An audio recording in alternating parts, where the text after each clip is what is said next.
Okay, we will go ahead and get started. Hey everyone, welcome to the How College Decisions Are Made presentation. There we go, with Arrow's virtual Intro to College Week. We appreciate you being here and joining us today. We are going to talk a little bit about, obviously, how college decisions are made. We are going to be doing this discussion. We understand that COVID is happening, so we will be addressing that as we go throughout. So we will address that elephant in the room.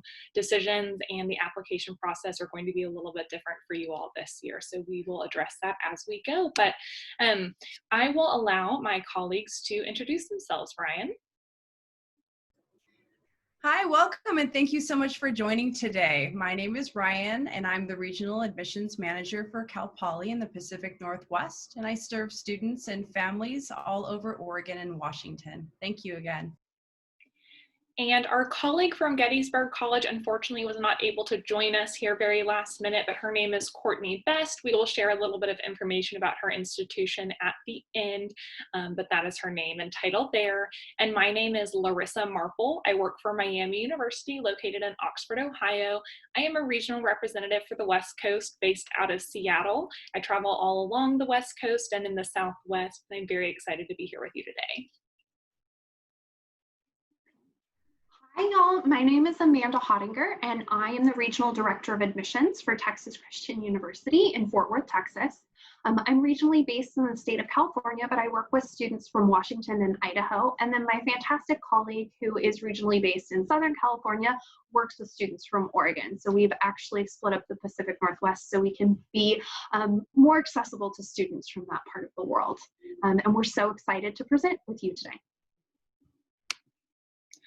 Awesome. So I'm briefly just going to explain what Arrow is in case this is your first presentation with us this week. So we are a group of regional-based admissions counselors in the Pacific Northwest. So that means we either live in the Pacific Northwest or, like Amanda, live somewhere else but cover the Pacific Northwest as a part of our travel territory. So that is what we do. We love working with students from the states of Oregon and Washington. Some of us have larger territories like myself, and some just have a small portion. So for instance, Central Washington has multiple members of Arrow because they have multiple people that work regionally in these states. So that's just a little bit about us, but we are here to help provide students, counselors, and parents with information about the college admissions process and assist as much as possible.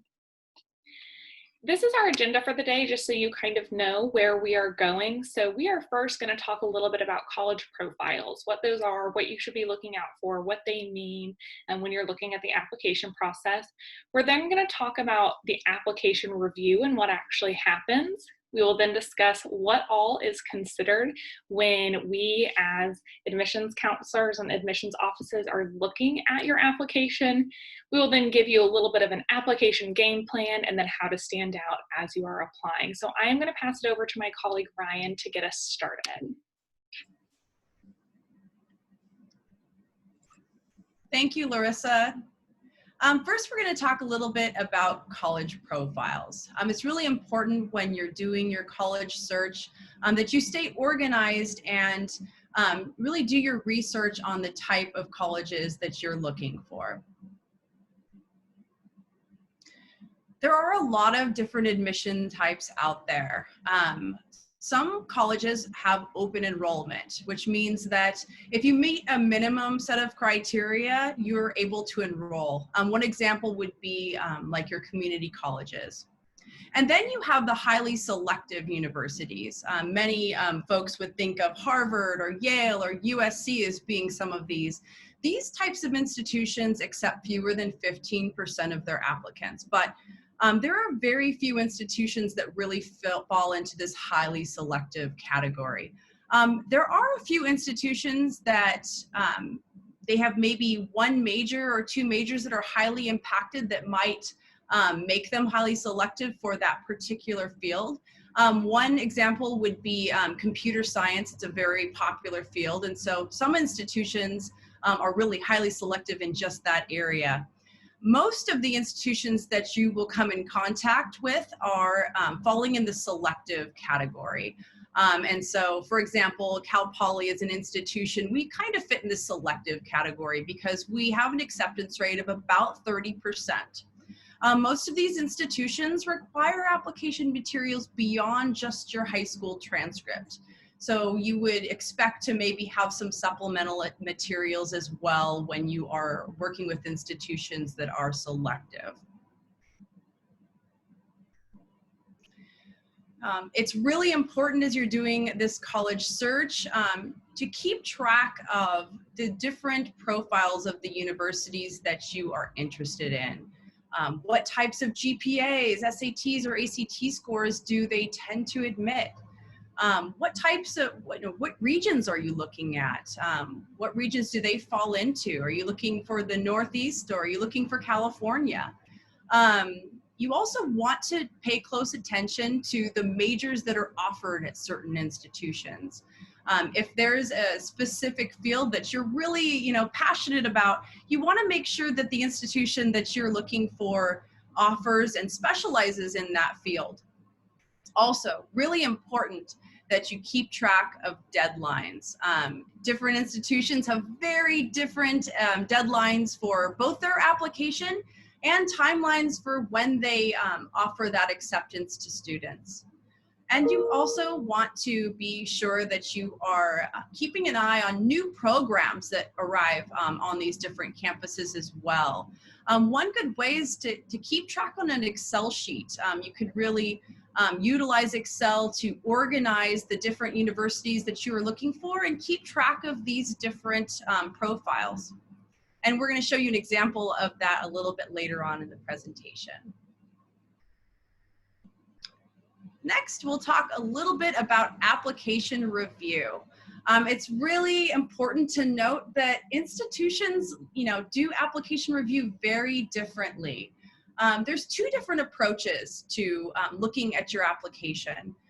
The first would be holistic, and holistic is where the colleges are looking at all of your materials. They're looking at not just your transcript, but they also may look at things like essays or recommendation letters, personal statements, other supplemental information that they might want to know about you. Oftentimes, the universities that use the Common App or the Coalition app, they're going to have more of a holistic review process. You're going to have more than one person looking at your application and reviewing it. And this is really more common in schools that are smaller, selective, or they might be private schools. This is very common in those type of institutions. The other type of application review is a formulaic look at a student. This is really common in universities that are maybe larger public institutions, or maybe less selective as well. Cal Poly actually fits into this formulaic application review. It's super objective. Those institutions have a little bit less to work with as far as reviewing your application, and often the review is done by a computer system. And so they are going to be looking at things like your transcript, your coursework, your GPA, and even your test scores as well.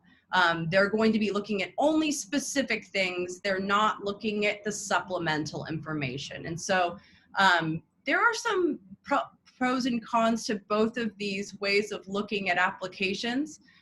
For students who have a little bit more that they need to explain about their situation, universities that use the holistic review process are going to be more beneficial because maybe you had a really bad semester your junior year and there was a reason for that. In the holistic review, you're going to be able to explain what happened and have someone really look at that and understand the situation. In a formulaic review process, you won't have the chance to offer that explanation often. The next thing to note is that institutions have different deadline types. There are some institutions that offer several different types of admission and others that just have one. I want to talk first about the difference between rolling admissions and regular decision. So at some institutions, they are constantly reviewing applications as they were received. rather than with regular decision where they usually have a hard deadline. And so they're waiting to review all of those applications once that deadline has passed. And so it's really important that you know if an institution has this rolling admissions process, because you may want to get that application in earlier so that they can go ahead and make that decision sooner. Two other types of decisions that you'll see occasionally are early decision and early action. And this gets a little confusing, the difference between those two. Early decision is a deadline type that is binding, a binding contract. So often students will apply early decision to their #1 choice university, the university that they know if they were accepted, they know that they are going there. And an early decision, it causes you to have a contract university, which means that if you apply early decision and are accepted, and if you receive a good enough financial package to be able to go, you have a binding contract to withdraw all your other applications and go ahead and attend that university. The difference between early decision and early action is that early action is not binding. It's a lot more flexible. So at institutions where they offer early action, you can apply much earlier and you'll find out much earlier whether you were admitted, but you still have plenty of time to make the decision to go. Often they let you, go ahead and wait until the May 1st deadline to make that decision to come. And it's not a binding contract, which just makes it a little bit different from the early decision. Awesome. Thank you, Ryan. So I'm going to talk a little bit about what all is considered within an application. And keep in mind, when we are looking at this, it is important to note that a lot of these factors are what is considered for a holistic review process. For some of those more formula reviews, they might just be looking at your GPA, or they might just be looking at GPA plus something else. So just keep that in mind. We are really more in general talking about holistic review process here, but I also just wanted to dispel a little bit of a myth. And I think that sometimes students want to know exactly, how exactly is my decision being made? Who is making the decision? What is going on? And the truth is every institution does it differently, but it's not like the movies where there's an admissions panel sitting around chit-chatting about every single application. We have a process to all of this, and we're reading applications, and every school does it differently. There are different ways in which students are graded on some type of rubric or given some type of score, and then it's this huge, big formula. So just know that we're not going to give you the specific details of that because every school is different, but we are going to talk about what schools are looking for. So these are all the different areas that schools are looking at when we are reading an application. So there is a lot there, and we're going to walk through the details of each of these, but just know that this is the list. These are the things that application reviewers are looking at. So the first is your personal information. So an application is not read. We don't look at this and say, oh, because they have a certain gender, they're in or they're not. But we do start with this information. It's important to understand the student that we are reading about. So we are looking at, is it an international student or a domestic student? Because that can affect the way in which you apply and certain documentation we need. Some schools look heavily or more heavily on family information, education history. Did you have other family members that go to this institution? And though typically that does not affect an admissions decision, that is tracked because it can be fun to say, 20% of our students have had a family member that's gone here. So we do look at that. And then disciplinary issues. So you are required to disclose any disciplinary issues on your application, and that is typically reviewed by a smaller committee or a director of an office. Rigor of curriculum and GPA. Sometimes students don't realize that colleges are looking at this. So we're looking at all these different factors. So some students attend institutions where they have the option to take 22 different AP courses. Other students go to high schools that only offer one, or they might not offer any. So we are not going to put a student at a disadvantage because they didn't have as much opportunity. So we're looking at that. We are looking at how rigorous the school is overall. And then we're also looking at the class rigor and the course load. So, okay, if the student had the opportunity to take 22 AP courses, did they take any?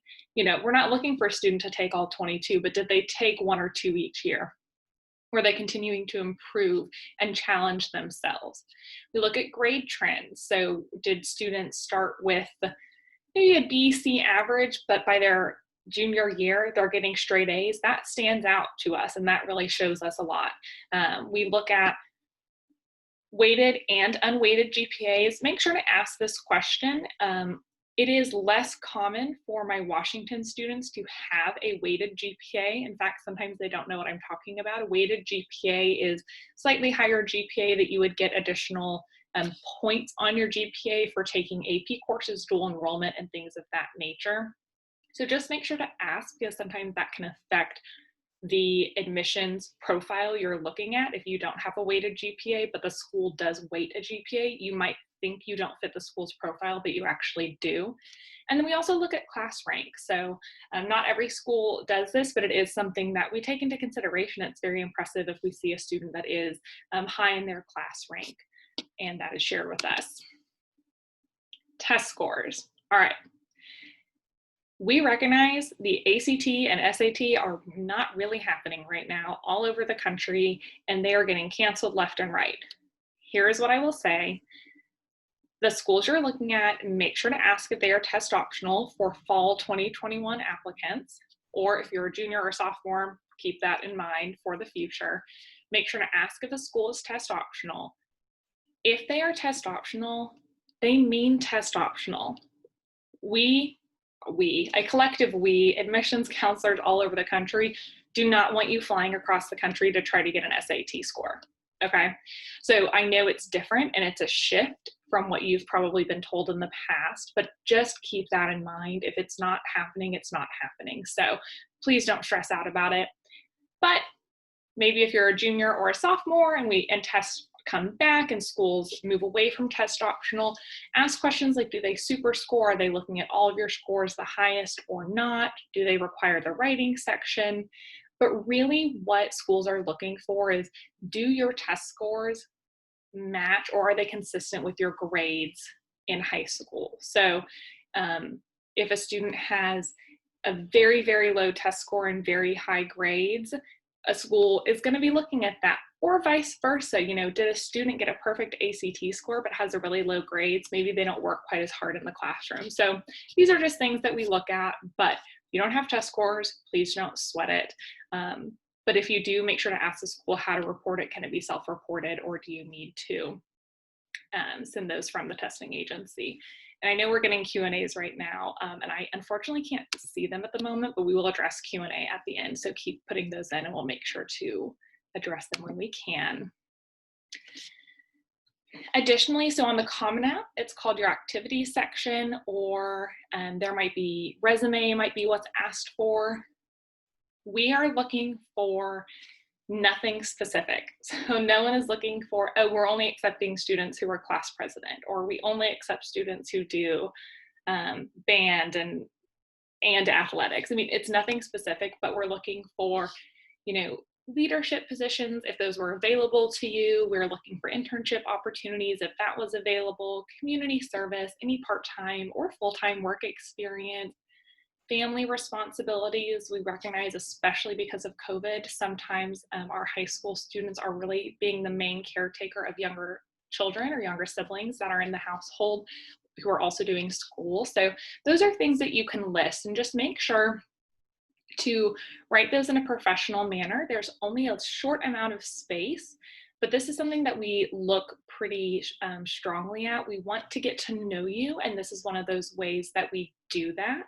And so my tip here is be specific in your activity section. So instead of saying, I was my high school soccer captain. Okay, that's awesome. Put that you're your soccer captain, and then list your responsibilities. You know, responsible for gear when traveling to 12 away games, responsible for coordinating uniforms for 15 games, whatever it is. Just make sure to be specific. Putting numbers is really great so that we can really get a feel for the level of dedication or work that you had for that specific activity. And it's okay to brag on yourself. We want to know, we want to see what you do. We want to get to know who you are, even if it seems like it's something small. List it, have your counselor look over it, have some people look over it, but it is okay to brag on yourself. That is kind of what this area is for. So I'm going to turn it over to my colleague Amanda to talk a little bit. Oh, I'm not yet. I will give it to her in just a second. Lastly, in addition to your activities, is other attributes or awards. So National Honor Society, if you got a scholarship, if you were given any type of community award or school award, this can be a really great area to put it. It can come from a school, a place of worship, athletic organizations, your city or community, or just some examples. Do make sure to provide an explanation or a definition, and don't just list an acronym, because often we don't know exactly what the acronym is. So make sure to give it a name and or some type of description. But these are things that we definitely want to see, and we definitely recommend listing. Now I will hand it over to my colleague Amanda to talk about the essay. Hi, everybody. Thank you so much, Larissa and Ryan, for getting this presentation started. I do want to say I was looking through so many of the questions in the Q&A section, and I know we're going to be really excited to address them after the presentation. But I kind of just want to get a feel for the room. So if everybody could use the raise your hand section, if this applies to you, how many of you all are worried about your essay on your college application? I see a couple of hands in there. Oh my gosh. So many hands are raised. You know what? I'm going to raise my hand too, because y'all, when I was in your shoes, this was the part of the process that scared me the most. I was very worried about the essay section. I was very worried about what the colleges and institutions were going to think of me through the essay. And so hopefully we can give you some tips so you guys can prepare to put the rest of your application together and the writing sections of your application together in a really effective manner. The first one is edit, edit, edit. At the end of the day, this is your writing sample. This is so colleges and institutions know you know how to write. So don't always submit your first or second or even third draft of your essay. And that's the beautiful part of the writing process. Your first draft is where you really just start throwing your ideas on the table to see if it's going to work out. Your second draft is where you clean up those ideas. Your third draft is a deeper clean. And then don't forget to do a look through to make sure spelling is proper, grammar is correct, you have punctuations where they need to be. Maybe have somebody look over it who you trust, who you know can go through and help you kind of identify those issues. Have a couple of different people give you feedback. So definitely tap a friend or tap a trusted teacher in your school who you trust, a college counselor, maybe your parents, and ask them a couple of questions about your essay. The first is ask them what they've learned about you in your essay. And I think this is really important. Not only is the college essay a chance for you to tell us a little bit more about your writing style, but it's actually a place in the application where we get to know you deeper. Larissa talked a little bit about some of the really key parts of the application. We're in a holistic review. So when we're reviewing more than just your GPA, test scores, and other pieces of the admissions puzzle, we get to know the student, what motivates you, what things you have done during your high school career, what are some of the things going on in your life, in your mind, what are some of the things you're passionate about, how have you grown from this point in which you stepped foot in high school to the point in which you became a senior. That's really what the essay is about. And so have multiple people read over it and give you feedback. Did they learn anything new about you in this process? Did you address the question that the essay is trying to ask? You know, give us insight into your unique values, goals, and personality. But one of the best pieces of advice I've heard about the college essay is to remember that the essay is about you. We don't want to hear an essay about another person. We don't want to hear an essay about kind of a theoretical idea. This isn't a research paper, so you're not talking and researching kind of something for us to see. You're talking about yourself. So make sure it's about 20% story and 80% about you, and 80% about you going back to the prompt that it's asking. You can use I statements in your college essay, so don't be afraid to talk about your experiences, to talk about how you felt in a situation, to talk about your moments of growth, and use those I statements to help identify it. And really utilize the story for a small portion of your application, right? Like it is going to be about 20% of your essay, but just remember that the total essay needs to be about you, and utilize that story to show and not tell about your experience. Remember, this is your chance to talk about yourself, and this is your chance to help your college admission counselor get to know you more. I think a big portion of what we do as college admissions counselors is we try to advocate for our students. So when we're reviewing your essays, when I open up an application and I read a student's essay, I'm really excited to learn more about the student. And so by talking about yourself, telling us a little bit more about you, you're giving us the tools that we need to be able to advocate for you in the admissions process, and to really help demonstrate to our community why you would be a good fit in our community through the essay that you've written. And one of the other ways that we'll be able to see that is in the next slide, in the supplemental information. So you have your college essay, and oftentimes if you're applying through systems like the Common Application or the Coalition Application, you'll have, or even the Apply Texas application for TCU, you'll have one common essay that you'll submit to multiple different schools. So the essay that you write will often go to multiple different schools. So as you are working on your essays in those processes, I would maybe not put school names in there, just a little pro tip to kind of avoid that confusion. But the supplemental essays are shorter answers that are often asked by colleges and institutions. Now, I need to say this right here, and I know this was covered earlier. Not all colleges and universities you apply to are going to have an essay, and not all colleges and institutions are going to have supplements. So definitely know the different pieces of this puzzle as you're kind of going through this process, and what the school requires and what they don't. But if they require supplemental essays, this is a chance for you to really help us gain more insight into who you are as a student, your characteristics. Oftentimes, these are school-specific questions. So we're asking these questions ourselves. We may ask you, why are you interested in XYZ institution? What is your personal character? Tell us about something unique to yourself. This is a great place for you to maybe reference the school's name, to really kind of connect it back to the school if you want to. This is also a great chance for you to kind of get to know what values and things are important to the institutions. So they're shorter answers, but oftentimes schools choose the questions that they have for a reason. So if you're ever working on your supplemental essays and you're thinking, my goodness, I don't know how to answer this question for this school, that might be a really good indication of what that school's academic environment is going to be like, their culture, their values. So just kind of think about that as you're working on your supplement questions. If it's a school-specific supplemental question, this is a great place for you to tell us why you're interested in your institution.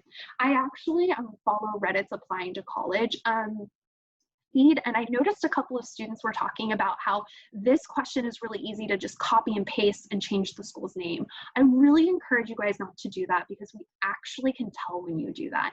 And so as you're writing the school supplement questions, ask yourself why you're applying to that specific institution, and use that to help formulate your answer to that question. This is also going to be a place where you might find an additional information section. So I know the Common App has one. Other applications will have a section where it says, what additional information do you want to tell the institution? Oftentimes, additional information sections will go to multiple schools you apply to, especially if you're applying under the Common Application. But this is a great place for you to talk about anything in addition that you want your admission counselor to know. So you might spend time on your essay talking about a hobby that you enjoy or an experience that was really important to you, but you also want to talk to your college admission counselor about a concussion that you had while you were in school. Or maybe you want to talk with your college admission counselor about any challenges that you might have had to overcome that you don't want to spend time on your essay about. The additional information section is a really great place for you to do that. I also sometimes have students put fun things in the additional information section too. So maybe they just want to tell me that they have a unique hobby that they want me to know about, or they just want to tell me about an experience that was really impactful for them. So you can utilize the additional information section kind of however you want to, but this is a great place to really focus on additional information that you don't want to put into your activities resume, that you don't want to put into your supplement questions, or that you may not want to share in your essay, but you still feel it's valuable for your admission counselor to know about. Another thing that I just want to let students know about is if you are using the Common Application, there will be a section for you to talk about your experience during COVID-19. If you have a story you want to share with your admission counselor, a situation that you want to tell your admission counselor about, this is a great place to do that. And that's why this section was put into the Common Application. If you do not want to talk about it in your application process, you do not have to fill out that section. So just so you guys are aware, we've built in this section into the Common Application as a place for you to talk about your experience if you feel like you need to, but you also don't have to talk about that experience. It really is up to the students. These holistic admissions pieces, and we can go on to the next slide. These holistic admissions pieces are going to be very important for institutions that review students holistically this fall, especially institutions that have gone test optional. So I can tell you kind of from my own experience as an institutional that has gone test optional because of the COVID-19 experience, we are really going to be utilizing these holistic aspects as we review students more so than we've ever done before. And we were already an institution that heavily looked at the holistic piece. This is the part of the application that you guys as students can really control. You can control the time you spend on your essay. You can control kind of how you put your supplement questions together. So I really encourage you to take the time to really think about what you're putting into this aspect. Share your unique story with the admission counselors. Trust me, you all have unique stories that you can share with us. And just know that as an admissions officer myself, this is actually my favorite part of the admissions process, is getting to know the students through the admissions and application process. The other piece of the holistic review is often going to be letters of recommendation. Now, every school's letter of recommendation process is going to be a little different. Some schools may require one counselor, one teacher letter of recommendation. Some schools may offer an opportunity for you to add additional letters of recommendation. Some schools may not have a letter of recommendation requirement. So again, it is in your best interest, like Ryan mentioned earlier in the presentation, to get to know what your admission requirements at each individual school are going to look like. Also, it's a really great opportunity for admission counselors to learn a little bit more about your academic strengths, your other skills, your characteristic. It's a great insight into who you are as an applicant beyond the pieces that you've shared with us in your essay, your activities resume, your additional information resume, your supplement questions. It really is a great additional piece that speaks to the different aspects of your life. Oftentimes, if you have a counselor letter of recommendation requirement, you don't necessarily get to choose who writes that letter of recommendation, right? It's often your counselor. I really encourage you to make sure you're following your high school's protocols for requesting letters of recommendation from your counselor and from your teachers. They are going to vary from school to school. As you're thinking about what teachers you might want to ask for your letters of recommendation, I would definitely encourage you to reach out to the individual schools you're applying to see if they have a preference. I know I usually tell students it's best to have an academic course teacher write your letters of recommendation, but it doesn't necessarily need to be from the class you did the best in. Some of the best letters of recommendations have come from classes where students had a grade that maybe they weren't the most proud of, but they put a lot of work into that grade, and they really want to highlight the hard work that they put into that process. And so sometimes letters of recommendation can give us even additional context into your academic ability that we can't get from your transcripts. So really start thinking about those teachers that you think will really be able to showcase your academic ability. And maybe they're teachers who you think can really help the admission counselor understand kind of that piece of your academic experience. I know some of those have been the most impactful letters of recommendations I've read. I'll also say this too, we usually don't get bad letters of recommendation. I don't think I've ever read a bad letter of recommendation in my time as an admission counselor. Often your counselor might ask to meet with you so they can get to know you more if they don't know you already. It doesn't hurt to follow any questionnaires that they send you so they can have a lot of great information to write about you in the admissions process. If you work at a school where your counselor may have a really large caseload, don't worry, we completely understand that. If your school has a policy against submitting letters of recommendation or other things like that, we know to work with students in those situations, and we can be very accommodating of the high school situation that the student is in. Instead, we just may ask for a little bit of context into your high school community so we can understand that school a little bit more. But with teachers specifically, teachers will usually agree to write your letter of recommendation. So I can say this, most of the time teachers are going to put together really strong letters of recommendations for the students who request them. Just make sure you follow all of your high school policies and protocols for those letters of recommendation. Next slide, please. The last thing, this isn't the last thing that I want to touch on, but the last thing I want to touch on about the holistic admissions process is demonstrated interest. Demonstrated interest is the idea where a college or institution will consider your interest in that institution when they review students for admissions. Do you remember how I talked to you all about the question in the supplement, why XYZ institution? That is a demonstrated interest question. That is where the institution is trying to gauge how interested the student is in applying to the institution. Not all institutions will utilize demonstrated interest, but if a school does utilize demonstrated interest, it means that your interest in the school will be reviewed in the admissions process. There are so many ways that students can demonstrate interest. One of the most popular ways is to visit campus, but obviously in the current environment that we're in, visiting campus may not be an option. So there are lots of ways that colleges are tracking interest outside of that. Meeting with your college admission counselor can be a great way to show that you're interested in the school. Emailing and introducing yourself to your admission counselor. You'd be surprised how many students just send a quick hello email, and those actually get remembered. We remember those moments where a student says, I just want to say hello, introduce myself, and tell you how interested I am in your school. If an interview is offered, it is definitely a great way to demonstrate interest. I would definitely look at the schools that you're looking at to see if that is an opportunity.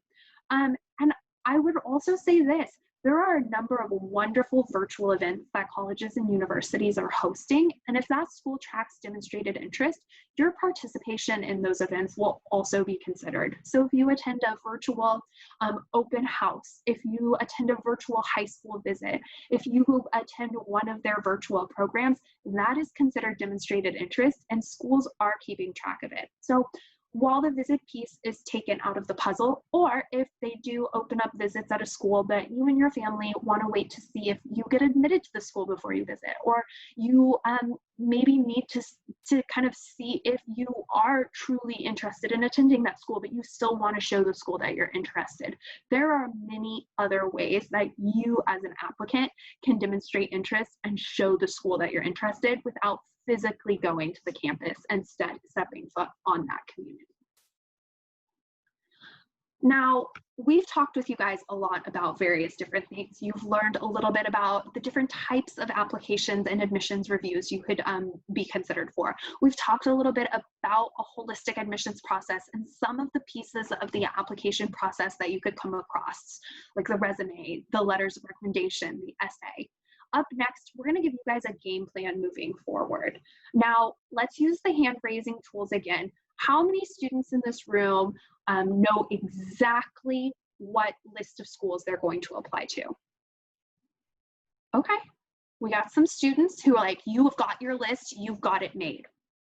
One of the big things that we encourage students to do is to really think diversely about the schools that they're applying to. Now, using the hand raising tool again, how many students in this room are worried about getting admitted to college? Oh, so many of you guys have raised your hand. I was in your shoes too. I was very afraid of getting admitted. I was really worried about this acceptance process. I was definitely in your shoes. When you think through your game plan and you build a game plan of different types of schools that you apply to and different types of opportunities of institutions, and you look kind of at the diverse types of colleges and universities out there, you can really put a strong game plan together. And we really encourage students to apply to a diverse list of schools. We encourage you to apply to a couple of reach schools, maybe 2, 3 reach schools. These are schools where they're extremely competitive and they're going to be highly selective and reach for everyone, including your high school valedictorian. Think of schools with 20% acceptance rates or less. These are also might be a school where their academic profile is higher than your academic profile. We encourage you to reach, and we think that all students should be reaching for opportunities. But we also think you should add a couple of target schools to your list. Target schools are going to be schools where maybe their acceptance rate is moderately selective. So we're talking like 40 to 50% selectivity.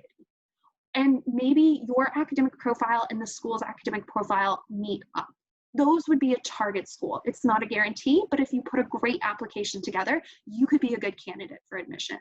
You might want to apply to 3 of those, right? Maybe 3 to 4 target schools. But you're also going to want to make sure that you're adding likely schools to your lists. Now, this is super important. Likely schools are not safety schools. If you're calling the school a safety school, it's not a school that I would add to your list. Likely schools are schools that would be a likely good fit. Maybe it's a school where your academic profile is way above that school's academic profile, or it's a school with a maybe 60 or higher acceptance rate. So a school 60% or higher acceptance rate. So it's a likely fit for you as a student. You're going to want to apply to a couple of likely schools. I'd say maybe like 3 schools that fit in that range. And I think you would be surprised at how many schools on your list that you may love fall into the likely category. And one of the ways you can figure out if a school is going to be a likely, a target, or a reach is by utilizing a spreadsheet and keeping track of data. And we just want to show you an example of this spreadsheet right here. This is how you as a student can stay organized in this process. Keep track of the institutions you're applying to, some of the details about their undergraduate population, what their average student profile looks like, talk a little bit about whether the school is test optional, what their deadlines look like, their admissions types. Don't forget to include financial aid and things that you know that are going to be important to you. What does their scholarships look like? When are those deadlines? What are their financial aid processes like? And just keep track of these. This is also a great way, like Ryan said, to keep track of deadlines, right? You want to make sure that you're not missing any key deadlines in this admissions process. And so keeping track of your application process like this will be really helpful for you. And I'm going to tell y'all that my dad made me do this, and it was the best thing I ever did, because as I am a visual person, I was able to see these key deadlines, these key profiles. I was able to compare my profile with those profiles, and it really did help me as I was going through this process. So please take some time to keep organized in this process, and I promise that you guys will have a great outcome at the end of the day. And just to make you all feel a little bit more comfortable, the average national acceptance rate is around 67%. And I might be off by a percentage point or two. Larissa and Ryan, you guys might know the exact number specifically, but the national average acceptance rate falls above kind of a moderately selective institution into a more likely category. So there are a lot more institutions out there that fall in the likely category than there are that fall in the reach or highly selective categories. So just keep that in mind as you're building your lists and you're looking at your options. And the next slide, please. And just remember too that standing out in this process and kind of making sure you can stand out in this process is very doable. And we definitely want to make sure that we kind of cover this with you guys, and we kind of provide you with these opportunities to stand out and to kind of really show that you're going to be a great student in this admissions process. And to kind of cover this part, I'm going to pass it on to my colleagues. Thank you, Amanda. And you're right. At least in fall 2018, the national acceptance rate was 67%. And I think it's right around there right now. Thank you, Amanda. So 3 tips to stand out. I cannot suggest this anymore. Like, this is definitely something on the highest for my recommendations, is to make sure you are reaching out to those admissions counselors, to the schools that you are interested in. It is super important. They want to hear from you. They want to explain the process and to let you know what's important. So if you have any questions at all or any hesitations about the application process, please contact your admissions counselor. We are not too busy to speak with you. We are always more than happy to address any concerns that you have. And a lot of times we find that students, may not know some of the important things, and they've been looking at a school for a long time. So definitely reach out and meet with those admissions counselors. Right now, a lot of us are available for one-on-one Zoom appointments too. So that is another great way to get a hold of us. Normally we're out on the road traveling during the fall season, but this situation has kind of presented us with a lot of availability to meet with students one-on-one where we wouldn't normally have that. The second tip is to just be detailed and thorough in your application, no matter what it is. Whether it's the section where you're really talking about your extracurricular activities and the type of volunteer or community service that you've done, be detailed, be thorough. Don't leave anything out. Make sure that in your essay, you're really showcasing yourself. The admissions counselors want to know who you are. And the third one, this goes along with that, be authentic. Do not try to be a person that you think that the admissions office is looking for.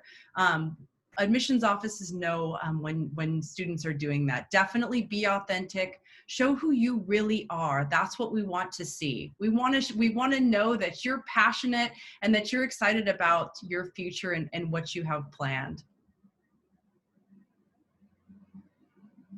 Next, we want to introduce, just give a little bit of information about some of the institutions where we come from. This is for my colleague, Courtney Best. She's the best in the West. She comes from Gettysburg College.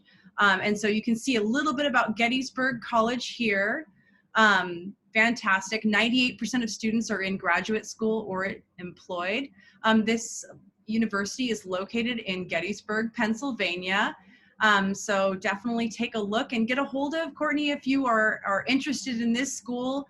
She's just a wonderful admissions counselor, and she is always so happy to meet with students and talk about her school and just really help them find the right college fit. She's all about helping the students. So contact Courtney if you are interested in getting to know Gettysburg College a little better. Awesome. Thanks, Ryan. Well, I'm going to talk just for about 60 seconds about Miami University. So like I said earlier, we're located in Oxford, Ohio, which is about 45 minutes outside of Cincinnati. So in the southwest corner of Ohio, we are the 10th oldest public institution in the United States. We were founded in 1809, as you can see there. We are a medium-sized institution, so we have about 17,000 undergraduate students. We are a public institution, but our average class size is only 30. So we like to say we have the brains of a big school, but the heart of a small school. Students won't necessarily know every student they pass on campus, but they'll definitely know everyone that's in their classes. Additionally, we have over 600 student organizations. It's a very involved student body, and we have Division I athletics, most known for our ice hockey. I did not grow up in the Midwest, so I was not familiar with hockey, but it's super cool and fun, and a lot of our students attend games and things of that nature. Additionally, we actually just changed our merit scholarship guarantee for out-of-state students. So if you have a 3.5 weighted GPA, so for those of you that don't have a weighted GPA, if you have like a 3.3 or a 3.4, you are likely to get merit scholarship that is guaranteed, and you would actually know before you were even accepted, and if you were accepted, what that merit scholarship is going to look like. So definitely a huge benefit. Even though we are out of state, a lot of times students are able to help with the tuition and cost. Additionally, we are liberal arts based, even though we're public, so it's very easy to double major and minor in something else, etc. We are very focused on undergraduate research. Over 2,000 students a year are doing funded research outside of their classwork research as well. And we're number 3 in the nation for undergraduate teaching. So our professors are very focused on teaching. We don't have teaching assistants or graduate students teaching. All of our tenured professors are the ones that are teaching. So I will hand it off, but that is just a little bit about us, and we will, I'll drop some more information in the chat in a little bit for you all to see.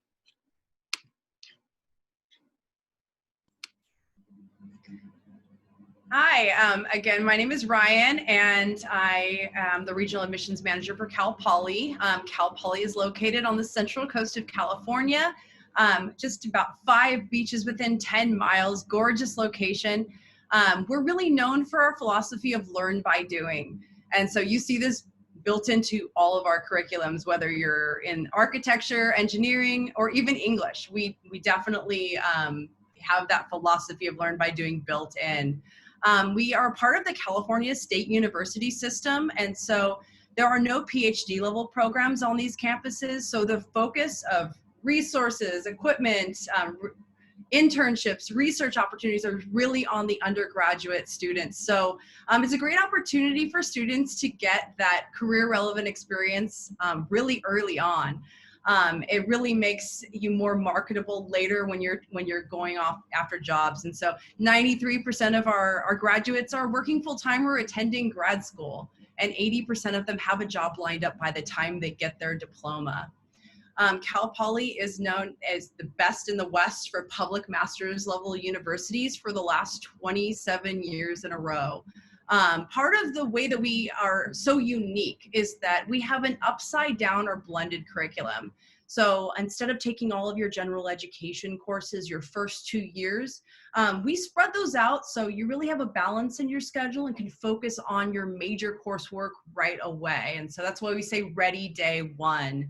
Our students are learning day one, their major course material, and when they graduate, they are ready and prepared to start in that career.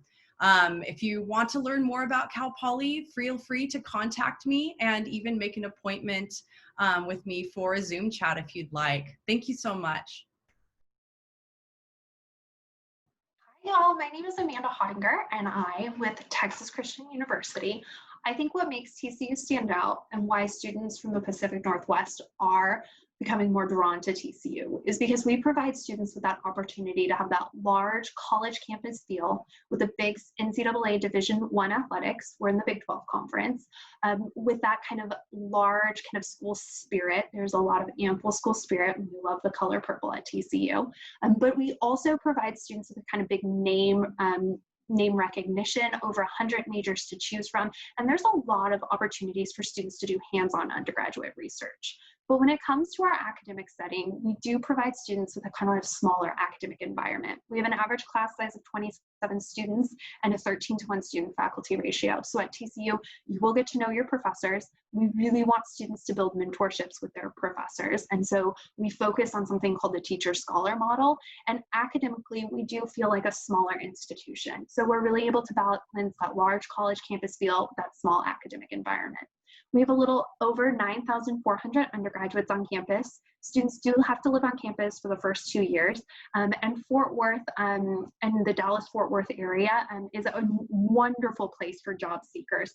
So 4 out of 5 TCU students will do an internship while they're at TCU. But I think the best thing about TCU is our school spirit. So if everybody could join me, I'm going to show you guys how we say Go Frogs in Fort Worth. So if you could make a peace sign and then make that peace sign real angry, that's how we say Go Frogs. So Go Frogs.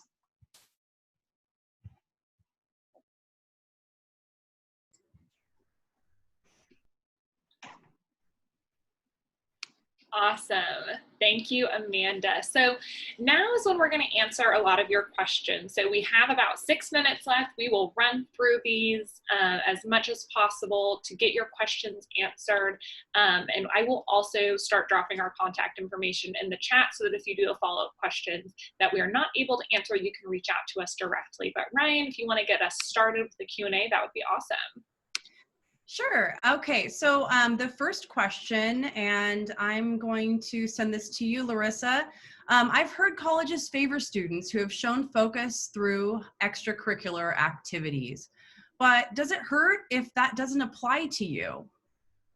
Meaning that maybe you were a student aiming for a med school that hasn't earned at a hospital. So maybe your extracurricular activities are not applying to your major. Does that hurt you? Great question. Absolutely not. So we see students all the time that are in band, for example, and they put all their time and effort in high school into band, and then but they want to be a political science major. Totally fine. And we want to see that you're interested in something. It can be anything. It doesn't have to be related to your major. So I know sometimes there is a perception that, oh, if I want to be a lawyer, I need to do an internship at a law firm when I'm in high school, otherwise I'm not going to get into the pre-law, program. Totally not true. We're looking for students that have extracurricular interests in anything. And again, right now, because of COVID, we recognize you may not be able to be pursuing those. We get it. So this is going to look a little bit different. Your application is going to look a little bit different than other years, and that's totally okay. But your interest in your extracurriculars absolutely do not need to be related to your major or really anything necessarily. If you enjoy it and you're passionate about it, that's usually enough for us. I would say if the school specifically tells you that they are looking for that in the application process, just know that that might be a unique situation for that school or institution. So there are going to be exceptions to that rule. I'll give you a good example. If you're applying to a direct entry nursing program, you might run into a few of those situations where they're going to want to see some of those experiences. But I would say for the majority of majors and programs, what Larissa said is going to be the rule. Right. And I know at Cal Poly, we do give some extra consideration to students who have some work experience that's related to their major, but it's not the whole application process. So if you don't have that, that's not going to be a huge detriment to you. And another point is we are being very flexible as colleges right now in this situation. A lot of colleges who previously only looked at the last 12 months of extracurriculars are expanding the time period for which they'll look at. So we understand that this situation may be a little bit different, and we are definitely willing to be flexible. I have another question here, and I'm going to shoot this to Amanda. Amanda, they ask, I moved schools during my junior year, and I don't feel like my teachers know me enough. Will it raise a red flag if my letters of recommendation are from my old school, or would it be better if I have more recent letters of recommendations from my current teachers who don't know me as well? And you said so many great things about letters of rec. And I would just say no, it's not going to hurt you if you have a teacher letter of recommendation from your old school. We see that happen a lot. You'd be surprised how many students move during high school.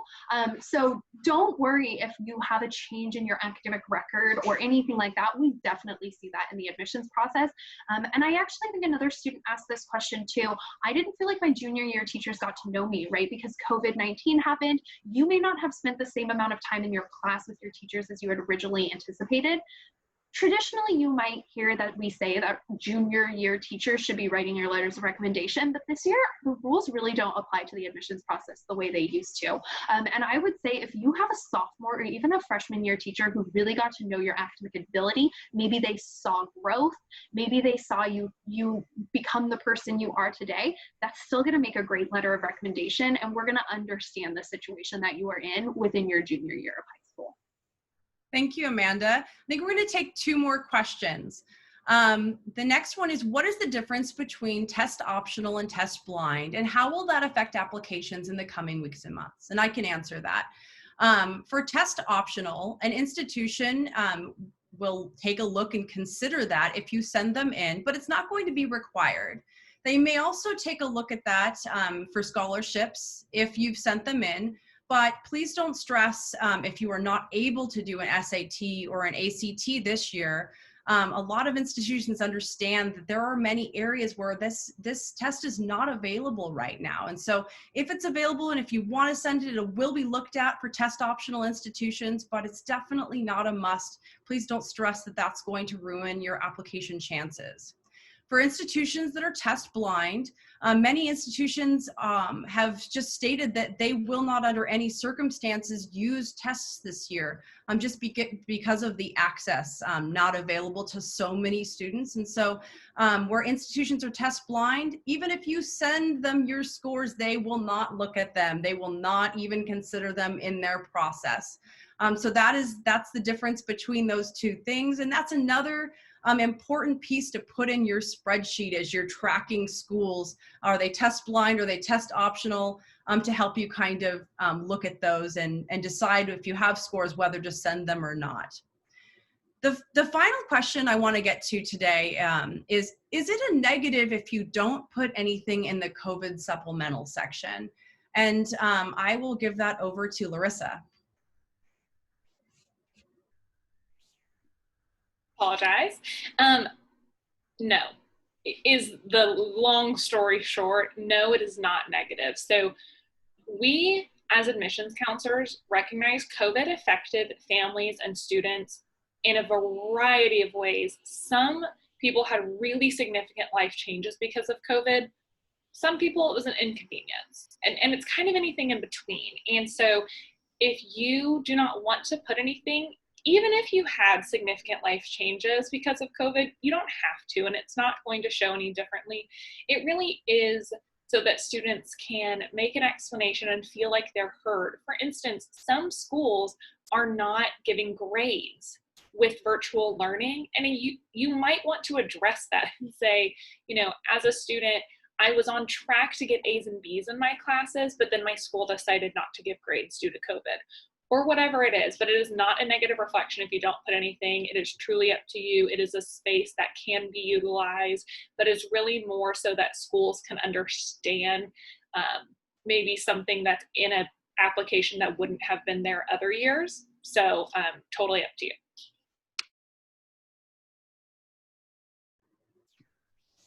Thank you so much, everyone, for attending our session. I really hope that you found this helpful. I'm so happy to have such a great variety of fellow panelists here from Miami University and from TCU. And also to Courtney Best, we wish she was here at Gettysburg College. If you have any questions for any of us, please feel free to reach out. We're more than happy. I know that some of those questions there didn't get answered just due to time. Feel free to email us at arrow@admissionsarrow.com, and we can go ahead and answer those for you through email. Awesome. Thank you, everyone. And if you came late, we will also be sending out a recording of this later next week. Hope everyone has a good evening. Bye.